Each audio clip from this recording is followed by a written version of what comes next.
Hello friends, मेरा नाम अनिल असनोरा। आप देख रहे हैं असनोरा ब्रदर्स यूट्यूब चैनल। और इस वीडियो में मैं आपको आपके घर की या आपके बंगलो, रिजॉर्ट, फैक्ट्री या आपकी कोई भी कंपनी की आपको सीसीटीवी इंस्टॉलेशन करवानी है तो उसके लिए बेस्ट प्लानिंग क्या होती है, इसके बारे में मैं आपको बताऊंगा स्टेप बाय स्टेप कि आपको किस तरीके से कौन सा काम कब और किस तरीके से करवाना चाहिए और किस बंदे से करवाना चाहिए। तो एक बेसिक नॉलेज आपको मिल जाएगी। अगर आप अपना प्लान कर रहे हैं घर पे एक सीसीटीवी कैमरा लगाना, तो आपके लिए वीडियो बहुत ही परफेक्ट है। और आप मेरे साथ जुड़े रहिए, मैं आपको एक एक बारीक जानकारी देता हूँ। तो फ्रेंड्स, हम एक साइट पे काम कर रहे हैं जहाँ पे आप देख सकते हैं, ये साजिद भाई ऊपर चढ़े हुए हैं। ये कैमरे के बगल में आपको वाइट बैटन पट्टी दिख रही है। हालांकि ये ठीक ठाक लग रही है, बट इसको हम एक बहुत बेटर वर्क नहीं बोल सकते हैं, क्योंकि जिसने भी ये प्रॉपर्टी पे कैमरे लगवाए हैं उसने अंडरग्राउंड वायरिंग करवाई है। और ये वायरिंग जो है अंडरग्राउंड प्लास्टर से पहले होती है। तो ये एक इलेक्ट्रिशियन या जो भी एक लाइट के काम करते हैं वो लोग वायर डाल देते हैं, या उनको कांटेक्ट मिल जाता है तो वो डाल देते हैं, क्योंकि उनको पैसे से मतलब होता है। आप एक इलेक्ट्रिशियन को पैसा पे करेंगे कि यहाँ से हमारे वायर डालनी है, तो एक वो आपने एक अनुमान बताया कि मुझे एक कैमरा यहाँ लगाना है, तो वहाँ पे तक उसको वायर को दीवार में छोड़ देगा। उसके बाद वो ओपन रहती है प्रॉपरली, सीलिंग इससे वगैरह में उसको नहीं कंसील नहीं करते।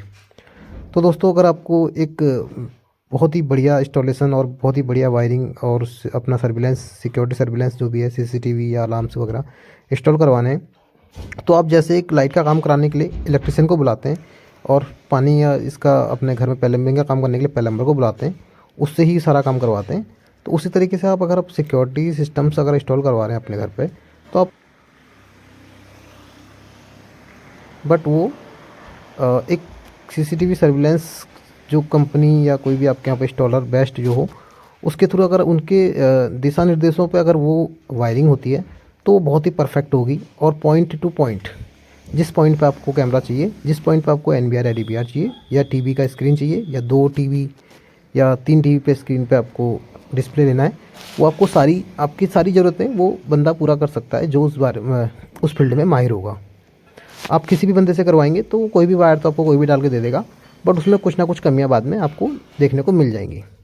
तो प्लीज़ मेरी आप सबसे, अगर आप वीडियो देख रहे हैं और आप इस चीज़ें आप इंस्टॉल करवाना चाहते हैं अपने घर पे, तो आपसे मेरा एक निवेदन है कि आप अपने लोकल में या अपने आसपास जो भी अच्छी सिटी हो, जो भी अच्छा बंदा काम करता हो, उसके फीडबैक देखिए, उसका वर्किंग जो एक्सपीरियंस है उसको, उसके अनुभव से आप उसको काम दीजिए, उसके काम को फुटेज वगैरह देखिए। उसको बाकी बातों से ही आदमी का टैलेंट पता लग जाता है कि किस बंदे के अंदर कितना टैलेंट है, वो किस हद तक कितना बढ़िया काम कर सकता है। देखिए, जो बढ़िया काम करेगा उसकी कॉस्ट आपको ज़रूर थोड़ा सा अदर जो वर्कर्स हैं उनके मुकाबले थोड़ा कॉस्टली पड़ेगा, बट काम की अगर कोई गारंटी लेता है तो एक अच्छा काम करने वाला कभी भी अपने लेबर चार्ज, सर्विस चार्ज कम नहीं करेगा। तो प्लीज़ जब भी आप अपना काम करवाते हैं घर पे, तो सबसे पहले आपको क्या करना है कि आपका कंस्ट्रक्शन जैसे शुरू हो गया है और आपकी लाइट की वायरिंग वगैरह शुरू होती है, उस दौरान एक बार आप उसको अपने जिस बंदे से आप काम कराना चाहते हैं उसको विजिट करवाइए अपनी साइट पे। आपका जो घर, मकान, जो भी आपकी बिल्डिंग बन रही है, उससे प्रॉपर उसको विजिट करवा के और उसको अपना पूरा प्लान समझाइए कि भैया हमें यहाँ पे इसका एनबीआर चाहिए या डीबीआर चाहिए। बड़ी बिल्डिंग है तो बड़े एरियाज़ में ऑब्वियसली कि आपका आईपी का कैमरा वर्क करता है। छोटा एरिया है, छोटी बिल्डिंग है, आपको 2, 4, 5 कैमरा, 10 कैमरे की रिक्वायरमेंट है, तो छोटा एरिया में आपका एचडी कैमरा भी प्रॉपर्ली वर्क कर जाता है। आपकी वायरिंग लंबी हो रही है, डिस्टेंस ज़्यादा हो रहा है कैमरास का, और एरिया बड़ा है, जैसे कि रिजॉर्ट है, प्रॉपर्टी है कोई बड़ी, तो उसमें आपका काम करता है आईपी कैमरा, क्योंकि वो लो मेंटेनेंस होता है, बजट थोड़ा हाई होता है, क्वालिटी वाइज भी अच्छा होता है, बस लो मेंटेनेंस होता है। तो बड़ी एरिया में हमेशा हमको आईपी कैमरा ही डलवाना चाहिए, जिसके लिए हमें डलवाना पड़ेगा कैट 6 वायर। और कैट 6 वायर को आप अंडरग्राउंड करवाते हैं, जिस तरीके से आप एक लाइट की वायरिंग करवाते हैं या पानी की जो लाइट वायरिंग करवाते हैं अंडरग्राउंड दीवार के अंदर, उस तरीके से कैमरास की वायरिंग भी आपका ये प्लान में पहले से होना चाहिए।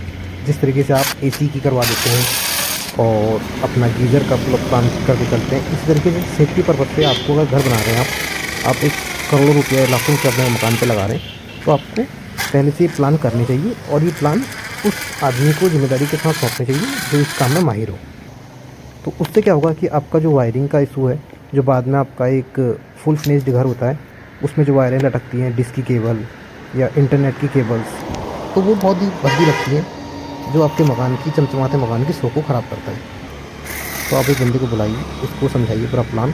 वो बंदा आपको गाइड करेगा कि कब कौन सा काम कैसे शुरू करना है, और आपके बजट में और आपकी रिक्वायरमेंट के अनुसार कौन सी चीज़ आपके लिए ज़्यादा इफ़ेक्टिव और फ़ायदेमंद है, कि आपका बजट भी ज़्यादा खर्च ना हो और आपकी वायरिंग भी ज़्यादा ना हो, कहाँ कहाँ स्विच डालने, किस एरिया में कितने स्विच पड़ने, इन फ्यूचर का प्लान उसको बता के चलिए, ताकि वो चीज़ें पहले से ही देख ले। जैसा कि आपको फ्यूचर में कहीं कैमरे बढ़ाने हो, तो उसका प्लानिंग पहले से हो जाता है कि हमें यहाँ पे इतने कैमरास ऐड ऑन करने हैं फ्यूचर में। और अगर आप देखो वायरिंग अगर आप बाद में करवाते हैं कहीं पे, तो इस तरीके से देखो जीरी होती है जो आपने देखा अभी, ये बाद में प्लास्टर के बाद जीरी काटनी पड़ी है। इस तरीके से बैटन पट्टी भी लगानी पड़ जाती है कई बार, अगर इलेक्ट्रिशियन के थ्रू वायरिंग होती है तो जब भी आप काम करवाएं एक अच्छे व्यक्ति से विजिट करवा लें, प्रॉपर अपना साइट विजिट करवाएं, उसका एक मैप, एक लेआउट तैयार करवाएं कि कहाँ से किस तरीके से क्या होगा, और उस लेआउट के अकॉर्डिंग सारा काम करवाएं। वो आपको एक लेआउट तैयार करके दे देगा, एक रफली पेपर पे या पीडीएफ वगैरह पे, और उसके अकॉर्डिंग काम होगा कि कहाँ पे किस तरीके से काम होना है, क्या क्या चीज़ें डिवाइस कहाँ पे इंस्टॉल होंगी।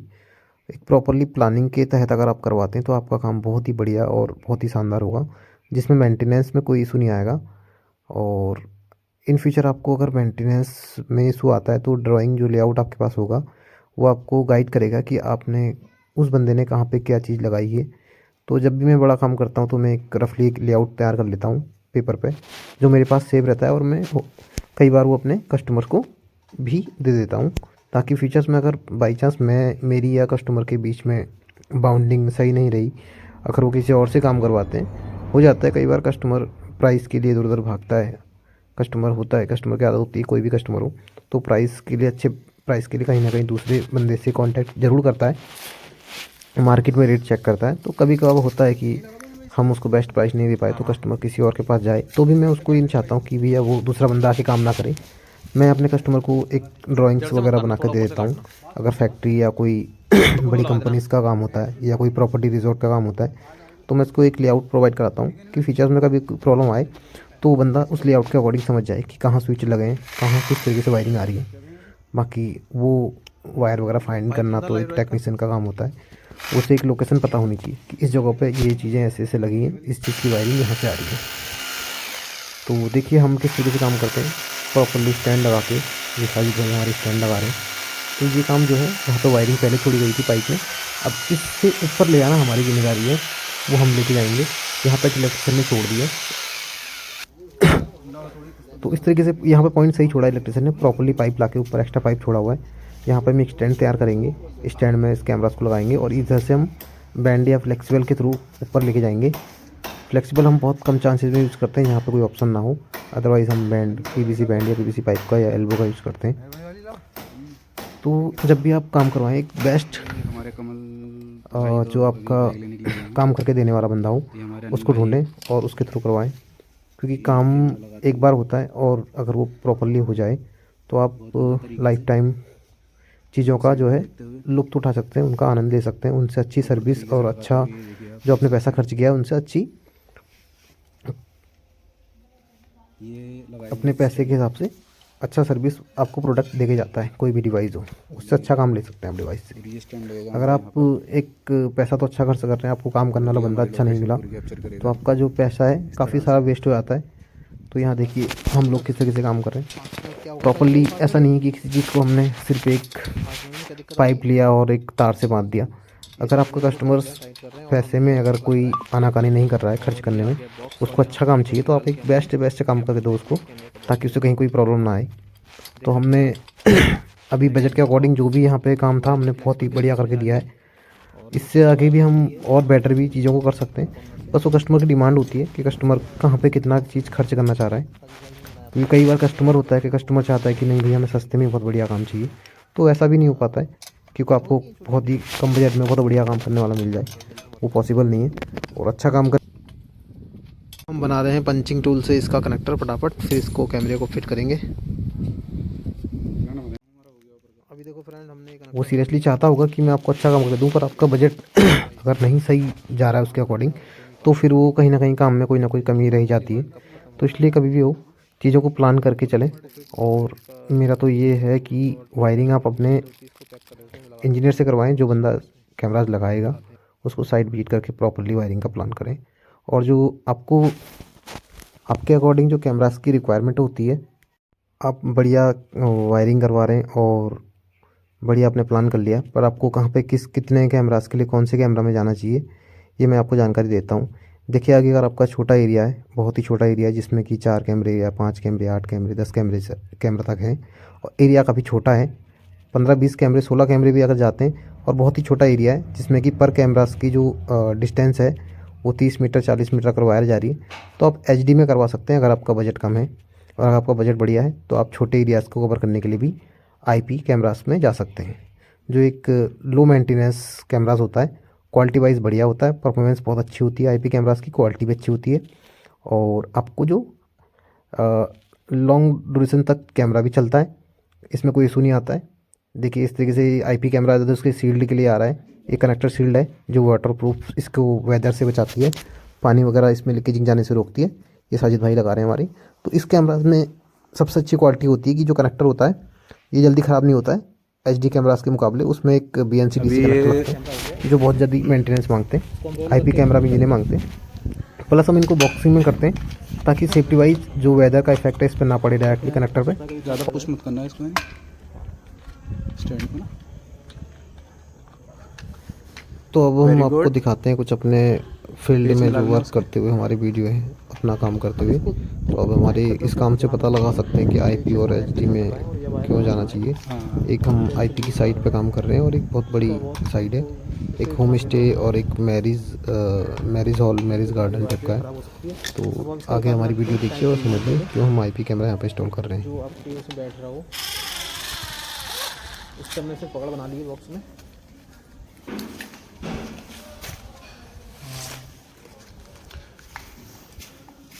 ये थोड़ा धूप के कारण थोड़ा फेस नज़र नहीं आ रहा है इसमें।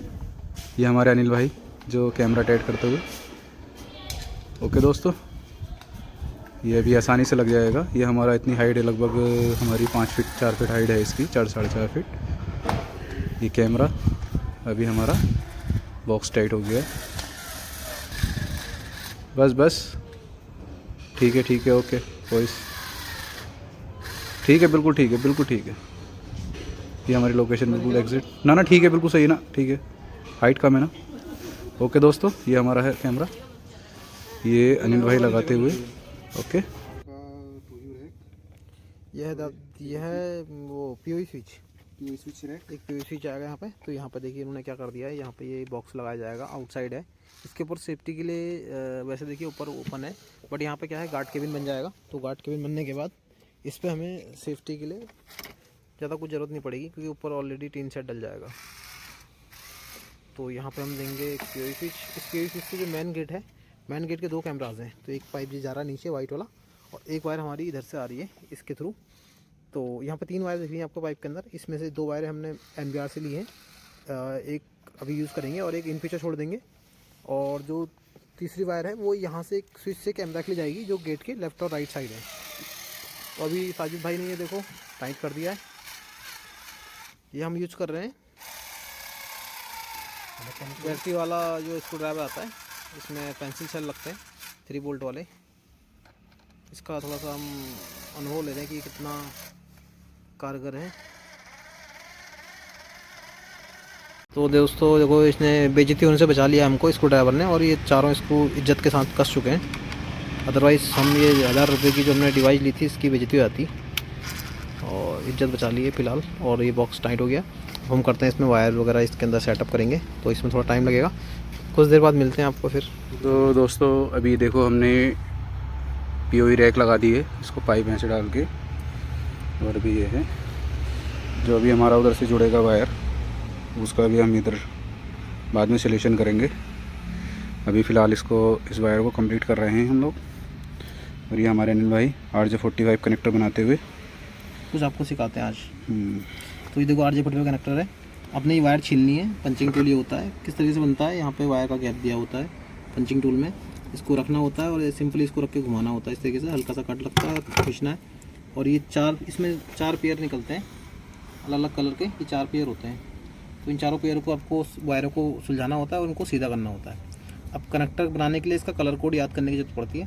तो इसका कलर कोड होता है orange white orange, green white blue, blue white green, brown white brown. तो अब आपको ऐसे याद हो नहीं पाएगा, तो सिंपल है, आपको याद रखना है ऑरेंज ब्लू ग्रीन और ब्राउन। ग्रीन, 4 कलर याद रखना है। ब्लू आपको क्या करना है, अपने लेफ्ट हैंड और को ब्राउन। करनी है। तो देखिए जैसे कि मैंने ये लेफ्ट हैंड में पकड़ा हुआ है और लेफ्ट हैंड में पकड़ के देखिए 3 कलर, आपको 4 कलर को याद रखना है, ऑरेंज वाइट ऑरेंज और ये वाला ग्रीन वाइट ब्लू वाइट और ये ब्राउन वाइट। ठीक है, 2 कलर इसमें एक पेयर में।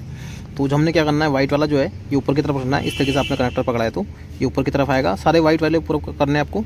और सिर्फ यहाँ से एक कलर कोड चेंज करना है, सिर्फ आपको ब्लू को उठा के इधर ले जाना है और ग्रीन को उठा के नीचे ले जाना है। इतना आपको ध्यान रखना है, ये जैसे था इस तरीके से। तो इतना आपको इसमें चेंजेस करना है और इन सारों को सब मिला लेंगे आप, तो आपका कलर कोड रेडी हो जाएगा। Orange white orange, green white blue, blue white green, brown white brown. ये कलर कोड आपको कट करना है और कनेक्टर में डालना है।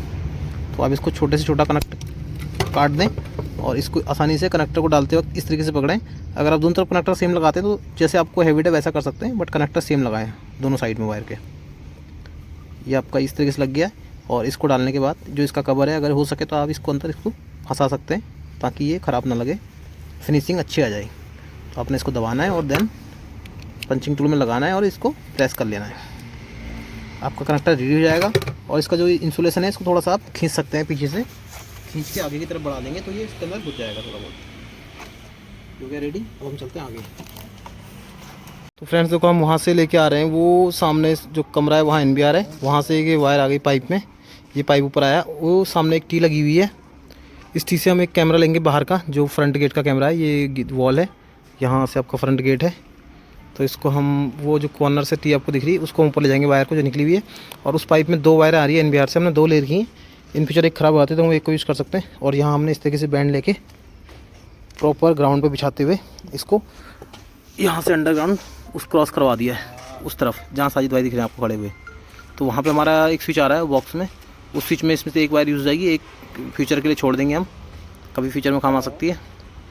वहाँ से हमारा वायर यहाँ निकल चुका है, 3 वायर। अब हम 3 वायरों को यहाँ से इसे पाइप में करते हुए ग्राउंड लेवल पे यहाँ लाके इसको स्विच में डालेंगे।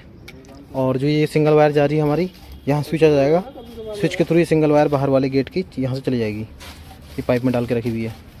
अब दिखाते हैं बैंड कैसे लगाते हैं आपको। देखो बैंड किस तरीके से काट के हम यूज़ करते हैं। जैसे कि ये कॉर्नर है आपका, इस कॉर्नर पे आप सीधा सीधा फ्लेक्सिबल यूज़ कर सकते हो। फ्लेक्सिबल होता है प्लास्टिक वाला, वो मेटल वाला फ्लेक्सिबल हमारे एरिया में मिलता नहीं है। एक मेटल फ्लेक्सिबल भी आता है, वो ज़्यादा बेटर होता है, बट वो मिलता नहीं है हमारे यहाँ पे।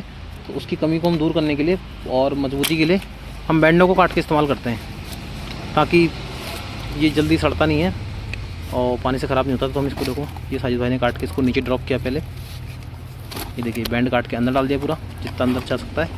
और यहाँ से ये बैंड नीचे आएगा और नीचे आके फिर एक बैंड और लग जाएगा जो इसको आगे की तरफ बढ़ाएगा। अब देखो ये दोनों बैंड जुड़ चुके हैं और जुड़ के नीचे आ गए ग्राउंड लेवल पे। अब इस लेवल पे बाद में ये यहाँ कुछ रूम बनेगा तो इसमें भराई हो जाएगी और ये दब जाएगा पाइप अंदर। देखो अब यहाँ बैंड लगाने के बाद आपको दिखाते हैं। ये हो गया है हमारा एक बैंड कंप्लीट, यहाँ से नीचे ड्रॉप कर लिया है, यहाँ से बैंड लगा दिया है। अब फिर यहाँ से बैंड में फिर एक दूसरा बैंड तैयार हो गया है। ये हो गया कंप्लीट, यहाँ से बैंड लगा के प्रॉपर, यहाँ कोई फ्लेक्सिबल का यूज़ नहीं कर रहे हैं। और यहाँ भी एक बैंड आ गया। अब इसके ऊपर हम डाल रहे हैं लाइट की जगह पे पानी वाला पाइप, थोड़ा छोटे साइज़ में, क्योंकि हमारे पास जो PVC बॉक्स है ये वाला, इसका होल जो है थोड़ा छोटा है, तो इस कारण हम छोटा पाइप यूज़ कर रहे हैं, एक बड़ा सा, तो उसमें हमने लाइट वाला यूज़ किया है। तो ये हमारा अभी माल आया है, हमने एक ये कैमरा परचेज़ किया दवा का 80 मीटर डिस्टेंस। ये दवा का कैमरा है हमारा। अभी इसकी हम अनबॉक्सिंग करेंगे, दिखा दें। 2MP ये 2MP है और 8 mm लेंस में है हमारा ये, और ये हमारा 60 मीटर डिस्टेंस है इसकी। ओके, तो इसकी करेंगे हम ओपन। इसकी अनबॉक्सिंग बड़ी सेफ्टी के साथ किया गया है। कैमरा भी काफ़ी आप देख सकते हैं। ये इसकी हाउसिंग है, ये हमारा कैमरा मॉडल है। ये अभी हम इंस्टॉल करेंगे, आपको दिखाएंगे पूरा रिव्यू। ओके, और इसमें स्टैंड निकला है। ओके, ये हमारे नानी भाई खोलते हुए। ये हमारे ये है आपका NVR 16 चैनल और ये PV स्विच है। तो एक हम लगा रहे हैं ये 4 वाला प्लस और एक 8 वाला स्विच प्लस। ये दोनों स्विच हम एक जगह लगाएंगे। और ये NVR है, NVR की वायर के लिए रैक हमने वहाँ लगा दिया है। यहाँ पर रैक आ गया है, यहाँ पर टीवी लग चुका है। इसके नीचे वाईफाई का एक राउटर लग गया है जियो का, जो आपका एयर फाइबर है। इसमें ऑप्टिकल फाइबर केबल की ज़रूरत नहीं पड़ती है, इसमें एयर फाइबर के टावर के थ्रू इसका वो ले लेते हैं। ये सेटअप हुआ है। ये देखो काजी भाई ने हार्ड डिस्क को खोल दिया, ये ओपन हो चुका है और ये हार्ड डिस्क में लगी हुई है। हार्ड डिस्क ओपन करते हैं, इससे 4 स्क्रू निकलते हैं। दोस्तों इस रैक में जो वायरें आपको दिख रही हैं, इनको आप देखकर समझ जाएंगे कि IP कैमरा क्यों बेटर होता है। और इस वीडियो में फ़िलहाल इतनी जानकारी, फिर मिलेंगे किसी नेक्स्ट वीडियो में आपको। Bye bye. तो इसमें लगभग 10 से 11 कैमरों की तारें हैं, जिसमें से हम 2 स्विच यूज़ कर रहे हैं इसमें, 8 का और 4 का एक स्विच। ये सारी वायरें अंडरग्राउंड आई हैं। ये यहाँ प्लेट लग के बंद हो जाएगा, पूरा वाइट प्लेट आ जाएगी इस पर कटिंग करके मेटल की, और ये बंद हो जाएगा। इसकी जो वायरें आ रही है वो वहाँ से आ रही है। NVR वहाँ पे है, जहाँ पे वो भैया दिख रहे हैं, ये वाला जो रूम है इस पोर्शन के अंदर, वहाँ NVR लगा हुआ है। तो हम यहाँ स्विच लगा देंगे, फिर कनेक्टिविटी वहाँ चली जाएगी। फिर आपको दिखाते हैं आगे।